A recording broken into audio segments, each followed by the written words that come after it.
Welcome to the Empower Living Ministries. This is Charlotte Conversations. I'm here with Miss Kelly. I'm Pastor Barrett. We're so enthused to have this wonderful group. Well, it'll be a couple ladies today, hopefully, having a discussion about getting to your wrap, your wellness recovery action plan. Do you have some stress in your life? Or you have some struggles with depression, sadness, just challenging thoughts? But there is an answer for it. We have a solution. There is a balm in Charlotte will meet your needs. Are you going through some changes in life that you think that you're by yourself? We're here to tell you you are not by yourself. You're not by yourself. And so we're enthused about this. Miss Kelly, tell us, who are you? Hi, how are you? Oh. Hi, how are you? Originally from New York. I've been in Charlotte, 12 years, and I've been in the social work industry for 32 years. Wow. And so I've worked with children in foster care. I've worked with children with mental health challenges, preschool intervention, community organizing, after-school programming. So I love working with children and families. Now you, in your, I guess I won't say partner in her absence, you have an organization that you guys work with. Yes, Trinity Wellness Community Care. It is a behavioral health company that works with adults who are suffering from mental health and substance abuse challenges. And so, what's an adult age start? 18? 18. 18? Mm-hmm. Okay, excellent, excellent. Do they have to live out in Monroe? Where are you located? No, anywhere in the state of North Carolina. Okay. Mm-hmm. And are your services covered by insurance? Medicaid, it's all Medicaid funded. And then now that Medicaid has gone managed care, we work with 10 different health insurance companies through Medicaid. Right. And so mental health, I started, as a pastor, my benefits, I get 4 free therapy sessions. Mm-hmm. So for my birthday, which was last Thursday before last. Oh, happy birthday. Yeah, thank you. July 20th. Yes, all month. Okay. And that's right, all month. Mm-hmm. And soon, unfortunately. But I started my process. I did the whole month of July. I started examining myself. I examine. I want to measure myself as a man as I'm going into my birthday. Mm-hmm. And part of this process, what I did was I started therapy. I've done 2 so far. I've done 2. And it was great. I mean, some people shy away from mental health. I know growing up in the church, it was we'd go get prayed for all the time. Right. But then you would see people do things in the church like, man, they need to. Yeah. But so I decided to take on being responsible and went to therapy. Now, all I do really, for those who have never been to therapy, is I talk my head off to somebody that, as a pastor, we don't only talk to pastors about my issues, right? Mm-hmm. But I hear everybody else's issues. So I gave this woman a whole hour of stuff, and she just got so fascinated. She was like, "Oh, go tell me more." But I was like, "How kind of?" But you guys, tell me about what do you do that may be different from just going to a therapist? So now I'm more of in a management capacity, but I still work very closely with the staff. We have frontline staff that has actually had their own mental health challenge. It's actually a requirement of the program, but they have to have been 2 years in recovery, and then they have to have training. And so I work very closely with them in identifying things like this, like the WRAP plan, which is the Wellness Recovery Action Plan, and other activities that will help their clients, we call them consumers, to deal with the challenges of life, PTSD, anxiety, depression. And then some people do have DSM-5, which is the clinical diagnosis, bipolar, ADHD, schizophrenia, more severe challenges, and we help them to figure out how to just manage every day and be self-sufficient. That's important. Mm-hmm. Since the pandemic, the increase of the need for therapy and assistance with our mental health has increased. Mm-hmm. For the very first time in American history, black men, black boys are committing suicide at a much higher rate than in the history of America. Of all the things we've been through, now we're starting to see that it wasn't what we did. Black men did not commit suicide, but now they are.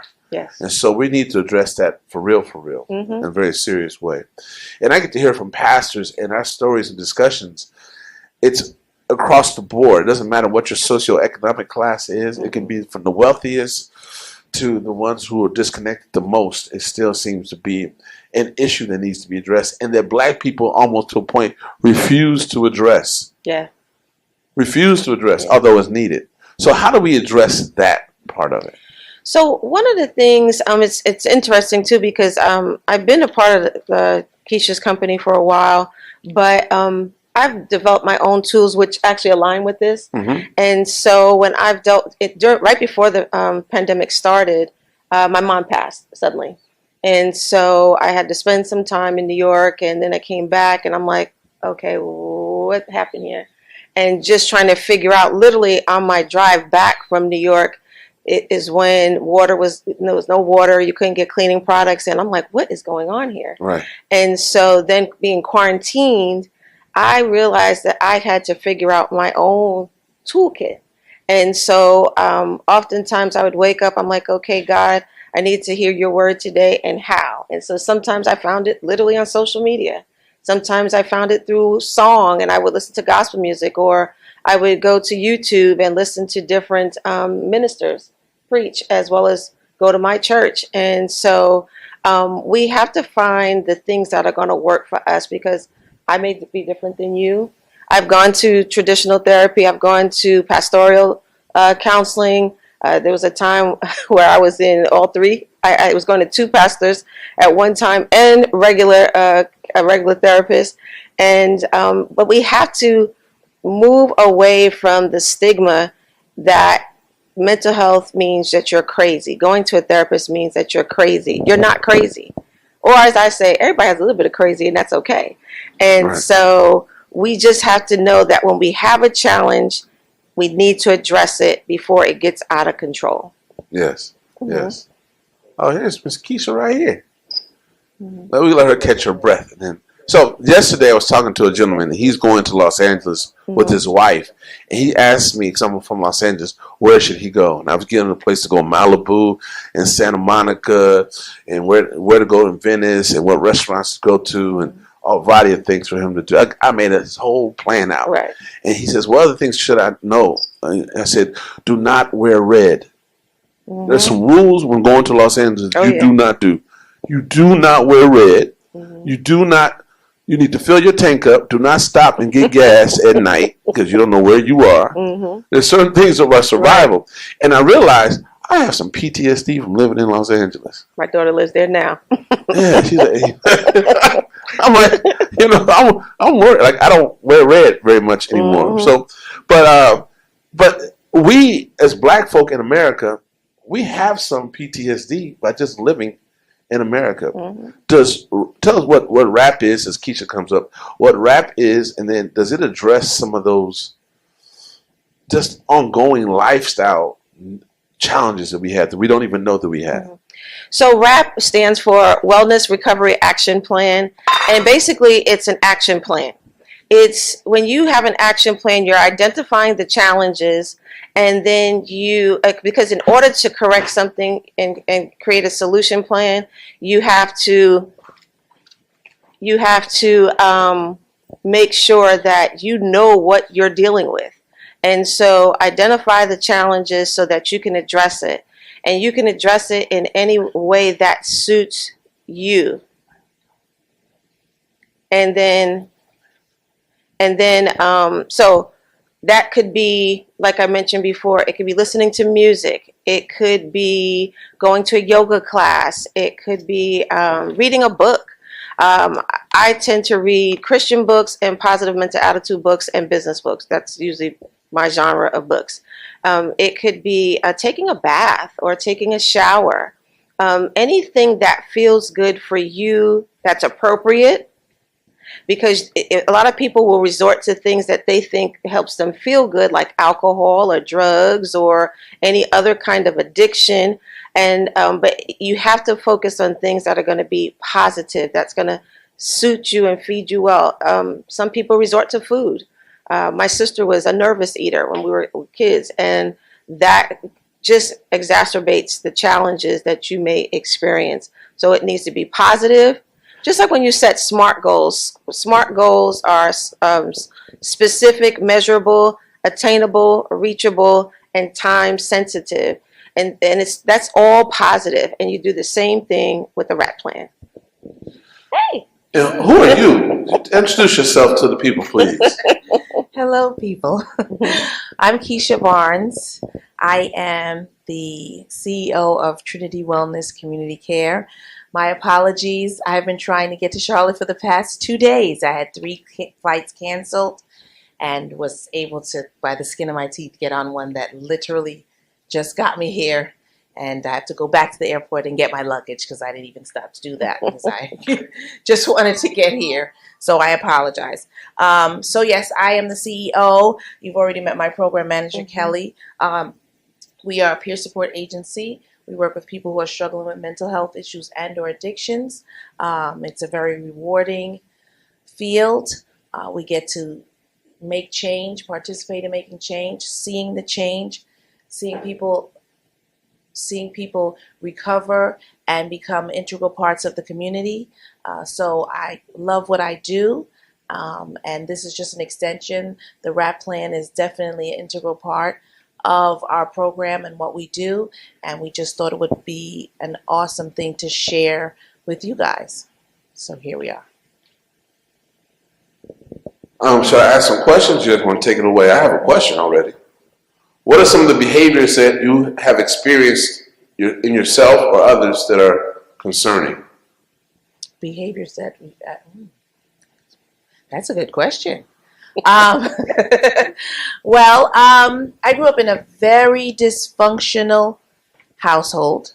My father was abusive and left, and then my stepfather was abusive. And at that point, as a child, you don't know the ins and outs. You don't understand why. You're just experiencing what you're experiencing. As an adult, I realized that he was an addict, so his behavior was very erratic.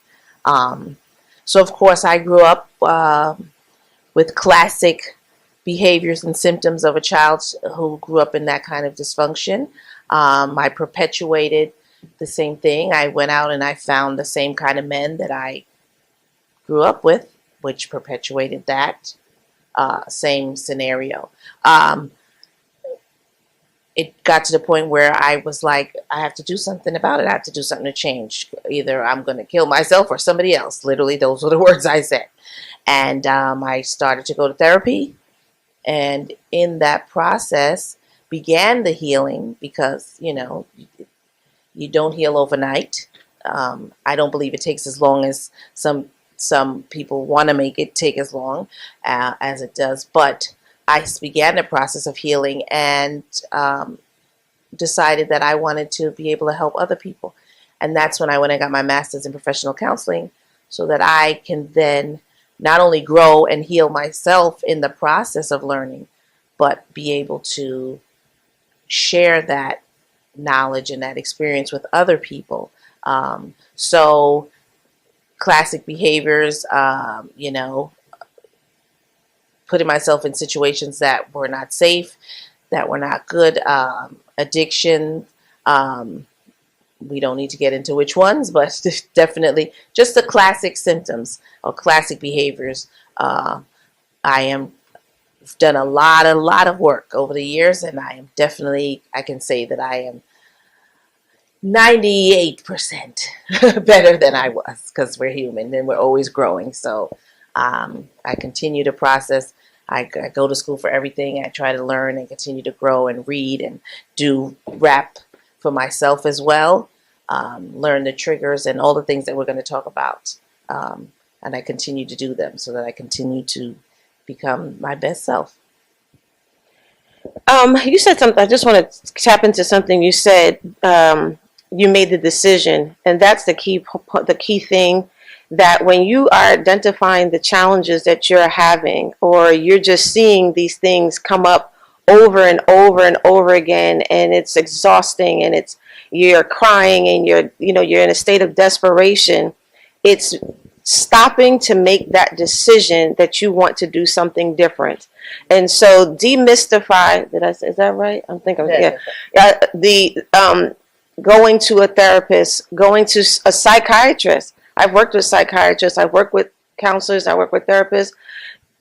Know that no matter what anyone else thinks, when you have made the decision that enough is enough, I have this statement I say, I'm like, when you realize that beating your head up against a brick wall and the blood is dripping, that you don't want to see or feel that anymore, is because it's that extreme. That you make the decision to do something different. And that is therapy. That is your own healing, going to classes, books, whatever it is. I'm a YouTube student. I love YouTube. I stay on YouTube, just finding all kinds of resources. And so it's important that you make that decision. And then it starts from there. And if you made the decision, you can only go up, because there's no down. Because if you don't make the decision, you're just going to be staying stuck in the same position that you've been. Oddly enough, on the plane here, had the same conversation with the flight attendant. It was an amazing conversation, and we talked about how, yes, we're born into some situations. Things happen to us. There are bad things that affect us, that have the capacity to affect us for a lifetime. But there comes a point where we have to take accountability and say, do we give this power over us for the rest of our lives, or do we take power over the situation and learn tools and techniques and methods to overcome those situations and to be in control of the situations or the things that affect us or that have hurt us? Now, we mentioned rap. We passed out some flyers. Go into a little bit more about tie the flyers into what we're talking about today. What did people receive today? How is rap relevant to us? Okay, well, if everyone got one, if you open up to the first page, it really just breaks it down. I'm not going to try to be fancy. I'm going to literally read off the page because it tells you exactly what it is. So rap is a wellness plan. It's for everyone. How can it help you? You know yourself best. Rap is your way of keeping well for as long as possible. It also helps you through the bad times when it's hard to think straight. And the aim of this booklet is to help you make a rap plan for yourself. So we all know we're human. We have the human experience. Things come up that trigger us, that remind us of things that are subconsciously will respond to a trigger. This plan is to put things in writing. If you've ever heard of the expression, write the vision and make it plain, which is also biblical. You write the vision, you write it down, you plan ahead. So it's literally planning ahead for stressful times, not so that you're not caught off guard. Of course, you can be caught off guard by situations at any time, but when you write these things down and you follow these techniques, you learn to pick up or recognize the triggers. You learn to pick up, like you say, well, I recognize that I'm starting to feel this way, or I'm saying these things to myself, or I'm going downward, or, I'm spiraling. And you learn to recognize those things. And then you can literally pick up this book and you can say, well, what did I say I was going to do when I feel this way? Instead of letting it continue. So you learn to pattern interrupts, because we're creatures of habit, whether we know it or not, whether we acknowledge it or not. We follow patterns. So when we're upset, we follow patterns. When we're happy, we follow patterns. When we're neutral, we follow patterns. This is a plan and a way to acknowledge, recognize triggers, recognize those patterns, and to interrupt those patterns that cause us harm or that will spiral out and make us do things like drink to feel better, or it doesn't even have to, it could be anything that you do that does not benefit you. Because we don't want to do things that in the short period, make us feel good. Okay, I had a drink, I had too many drinks, I feel good right now. But we all know that ultimately that's not good for you and you're not going to feel well afterwards. So this is a way to develop a plan, put it in writing, so in advance you have this here. And when things come up and they trigger you, or you're feeling bad, or you're just feeling off, because some days we just feel off, You can say, well, you know what I said, when I feel off, I'm going to listen to this music. I'm going to do some yoga. I'm going to do some stretches. I'm going to go take a long walk in nature. I'm going to put my feet in some grass and ground myself. I'm going to pray. This is what I'm going to, and do it. And you'll see that it actually does work. It actually just does change your perspective. And I'm going to add to that, because what happens is when you keep these things, you may know all the things that work for you, but when you keep them in your head and you are dealing with a specific situation and that trigger hits, you're not going to think clearly to remember to go to this. So if it's written down, then it's easier for you to say, okay, you know what, I'm going to journal today. Or I'm going to do, I'm just going to go to a coloring book. And what we're saying can work for children all the way through to a senior. It doesn't matter the age. In addition, it's not even just a list. When I worked with children with mental health disorders, I used to get from the dollar store, the plastic shoe bin. And in that shoe bin, the child identified all the things that they wanted. And this is what you can do for yourself too, and create this box, a physical box. You can have the list, but you can also create a physical box. So maybe in the box there's a candle. Maybe in the box there's a devotional. Maybe in the box there's a set of affirmation cards. Maybe there's a pocket Bible. I have a friend, he carries a pocket Bible everywhere he goes, so that he can flip to it when he's starting to feel anxious. You can have a stress ball in that box. Maybe there's a healthy snack in that box. And so that's something that you can go to. When I worked with kids, I would, when they were getting out of control and they were melting down, I'm like, go get your box, because I would leave it at the house. Go get your box. And then I'm like, I want you to pick one thing. It also helps, especially with children, to help them make decisions. And even for the adult, to make positive decisions. And so create this and figure out what are those things that are going to work for you. And then create that box. And then that's going to be your go-to. And you're going to find that in your subconscious, you're just going to go to them. It's not going to be such a conditioned situation, but it's going to become a part of your everyday life. So to add to that, if you turn to page 3, it talks about wellness tools. And it says, first, we all need to make a toolbox to store all of our wellness tools, which is exactly what you just said. Mm-hmm. In short, your wellness tools are a list of day-to-day things that make you feel good. So this is a practice. Like she said, you want to practice things that make you feel good every day. If you think about it, it makes sense, right? We have so many things going on, stressful things. We have to pay the bills. We have to do this. We have to get here. We have to get to work. We have to get the kids ready. We have to, so many things in our life daily that are stressful. Why not put things in place every day that make you feel good, that are good for you, right? So you develop this toolbox, and a few examples. It says going to the gym, holistic treatments, listening to music, a chat with friends, hot bath, being alone in a quiet place, going for a walk. We can't maybe do all of these things, but we can certainly do some. We can go for a walk, right? We can go outside, find a piece of grass and put our feet in the grass and look up to the sky and pray. We can write in a journal. We can we want to be able to put things in our toolbox that we can take out every day and do minimum one. But if you could do 2 or 3 of those things, think of how that will impact each day, and ultimately how it will impact your week, your year, and your life. Because you're feeding yourself, you're doing self-care, and you're taking care of yourself every day in the midst of all of the stressful things. Question: what are some of what's the most prevalent issue in society today around mental health or substance abuse?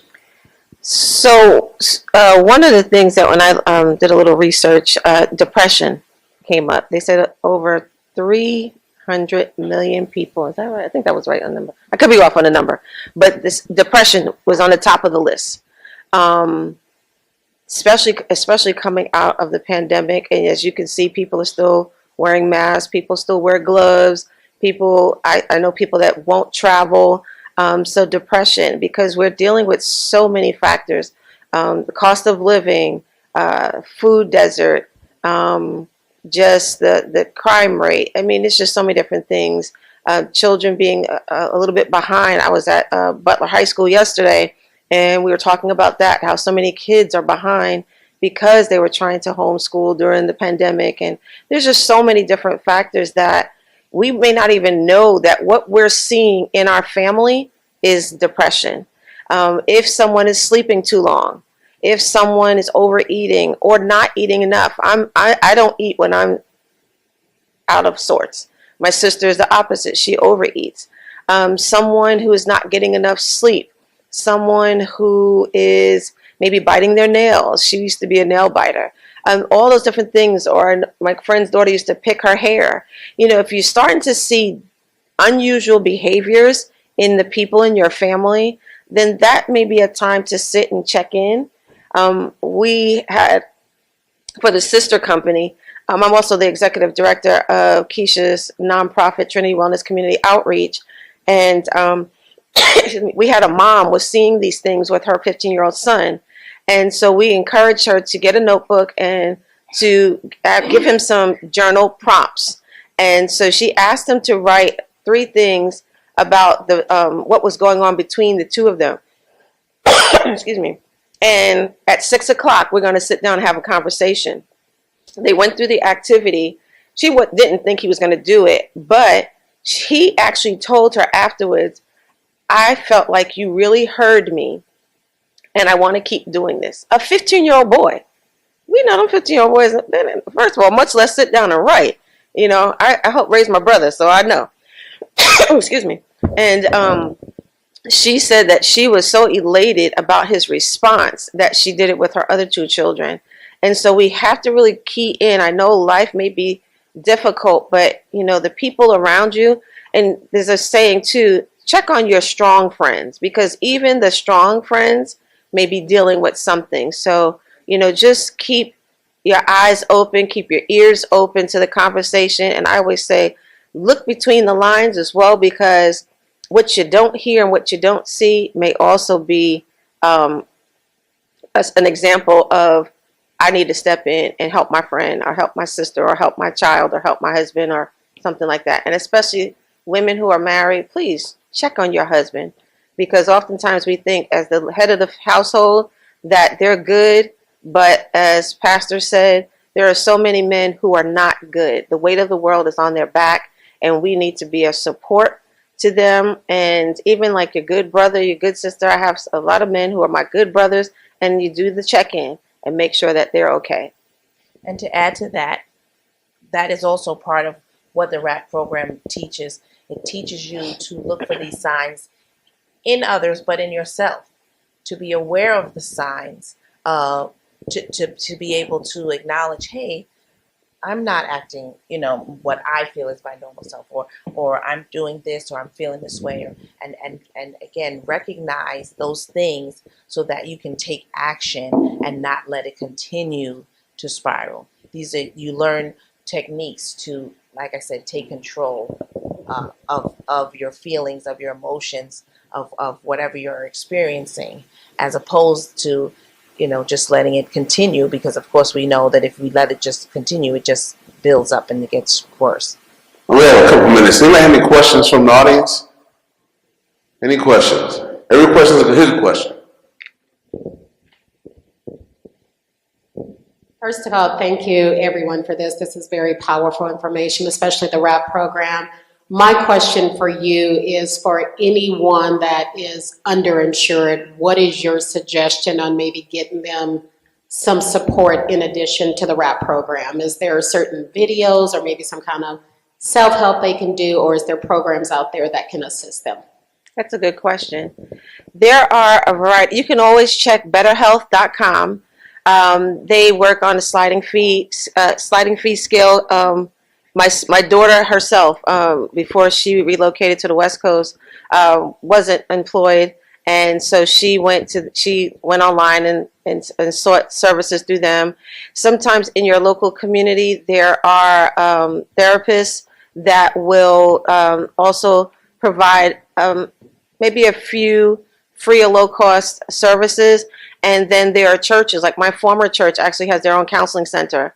And so sometimes within the church, and I did that when I was in New York, when I was going through a separation, I sought the church and I went to one of the counselors in the church and met with them on a regular. And then when I did have coverage, then I was able to seek more clinical professional help. And then I would go to videos. There are all kinds of videos. In this day of technology, you can, just do a Google search. I say Google is your friend.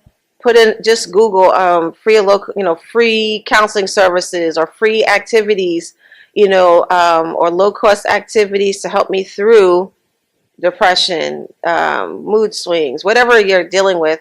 And it'll give you a whole list of activities, because that's how we guide our staff to do the same thing when they're working with their clients, to look for, strong activities that they can sit down and the person can then learn to do it on their own.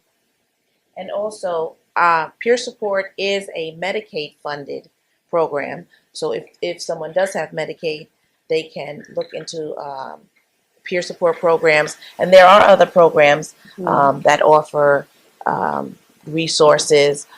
So again, you can, I Google it, there are a lot of resources out there. Like I said, if you have Medicaid, peer support is an awesome program, because we cover this and so many more things, and provide as many resources as we can. Nonprofits, we also have, like you said, a nonprofit for, we created it for single mothers. We're expanding it now for women. That's our specialty. But there are nonprofits for men as well that can also help provide resources, point you in the direction of resources. But there are definitely programs. We found some that offer free counseling and low cost counseling. And we came from the same church, so I know they also have a counseling program. You just, part of getting better, part of the journey, like Kelly said, is taking a step. We have to, even when we're hurting, even when we're down, there's something that we have to tap into inside of ourselves to make that first step, to do the first part of the work, the first leg of the work. And if that is doing some research, if you take the time and you do the research, you'll find some resources. They are out there. Unfortunately, I wish that they were more, publicized, and they are starting. But in the meantime, take the step, look, type in, I'm depressed, what can I do? What resources can I find? I'm experiencing this, where can I go? And resources will come up. Your local library is a good place as well. And then, I'm a YouTuber. I go to YouTube when I'm just dealing with things, and I look for something positive that I know will feed me in the right way. Well, ladies, we're at our time. We want to thank you for coming. Give them a hand for presenting today. And how best can we get in contact with your organization? So we can be reached at the telephone number, like real contact information. It's your time to shine. 704-283-9511, extension 3. That comes directly to me. You can also email me at k.watts@trin, TRIN, WELLCC.com. And again, that's my direct email and Website is www.trinitywellnesscc.com. And you can go on the website, check us out. There's a form you can fill out, and someone will reach out to you. The fastest way, though, would be definitely just to give us a call or email Kelly, and someone will reach out to you, and we can discuss the program and hopefully be able to help you. Let me just also add, since we don't have enough time to go through the whole RAP plan, it literally gives you instructions. Just follow each one, fill out the paperwork, and keep it for yourself. Daily maintenance. It addresses everything to help you, like I said, to daily help yourself It helps you learn triggers about yourself, early warning signs of distress, what we discussed. It covers a lot. And then even after a crisis. So if you go through this packet and you fill it out for yourself and take the time, do it when you have time to sit in a quiet place and really think about your answers, because this is something you're doing for yourself. You're investing in yourself, and the best thing you can do for yourself is invest in yourself and do self-care. And this is one of the best forms of self-care you can do. So please take it home, take the time, and complete the packet. We want to thank everyone for coming out today. This has been Charlotte Conversations. We talked about, we got to have you guys back again. We talk about our wellness and recovery action plan so we all can live a life empowered. Would you want to live empowered? I say yes. Yes. Come and join us every Sunday at 11 o'clock here at online if you're watching, but here at AirZ Grand Cinema. This is the Elm. We want to have something to empower you each and every week so you may live your best life. God is still in the miracle working power. He has not given up on us, but he wants us to walk alongside of him and do some work too. But you also have to believe. Do you believe? I believe. Let's take us out in prayer. Father God, we thank you, the Lord, for being our Father, our light, the one who loves us the most. As we reflect that back towards you today, Father, we love you so much. And we're thankful for having another opportunity to get it right again. As we go forth, dear Father, you become great and we'll become small, that you may get all the glory, get all the victories, and get all the joy. We ask these things in the great name of Jesus, we pray. We all said, amen, amen, amen. Give yourselves a hand. All right. We'll have all this information.